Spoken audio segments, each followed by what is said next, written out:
What's up, my beautiful people? How you doing today? Thank you so much for joining me on yet another exciting episode of the Nigerian Youth Story. Today, I'm going to bring you a female photographer and frame maker. She's going to be inspiring us with a story, and I'm sure you're going to learn one or two. So what I want you to do now is chill, relax, have fun, and enjoy the show. Thank you, beautiful. Thank you for joining us on today's episode of the Nigerian Youth Story. Can you introduce yourself? All right, my name is Tabitha Rojo, but a lot of people refer to me as Tabitha Rojo. I'm a photographer. I do nature photography and I make frames, picture frames. That's basically what I do. Okay, Tabitha, when did you start your craft? And Okay, why? I actually started last year. I've always had this passion for photography, but I was not really having the mind of going into photography like a big deal or business. But I started photography officially last year, October, and I was posted to Kogi State. Like, Kogi State is actually very beautiful. They have a lot of nature, like everywhere is so fine, and the sun was always modeling for me. So I took the opportunity. I took some pictures with my phone. I edited them. They're looking all fine and pink. And I decided I was going to frame them, though not for business initially, just for my personal use. But that's the point. I was like, I can actually make cool cash with this. So that was when I said that, okay, let me go into the framing business. But a challenge I got was this. A lot of people would actually prefer having their own personal picture frame in their house than having these nature pictures framed in their house. But I also make t-shirts. This is one of my products, yeah.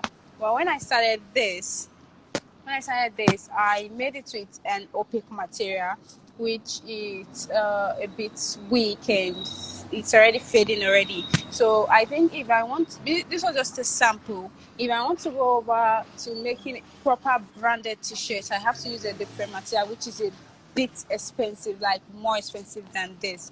So for the t-shirt, it's on hold for now, just the framing. That's basically what I do. What can you say is your motivation for doing the frame, the photography, and the entrepreneurship part of it? What's your motivation? Okay, I would say my motivation is this. I've had a passion for photography. And then for the frame, like there's this satisfaction I get when I go to pick up the frame from the frame shop and I look at the pictures, the glitter, the framing, and look at how beautiful it's going to look on the wall and all of it. Like I feel so happy about it. So that's it.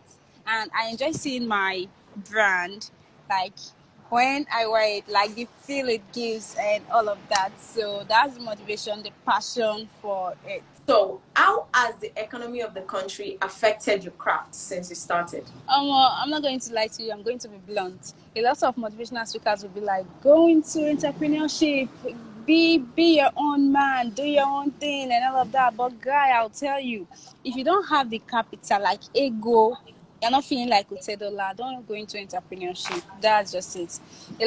Not everybody will fit into being an entrepreneur. Some people have to work for some people, definitely. So if you don't have the cash, like nobody will tell you. Nobody will tell you that there are some days where you feel like $10, like you can spend and then nothing is happening. And there are some days when you feel like, guy, if I can see 1K, it's a big deal. Nobody will tell you that in entrepreneurship, but it's always like that because like you don't really get that overflow of income if you're not really stable, like you don't have enough capital to go into it fully and know that, okay, this is a established brand.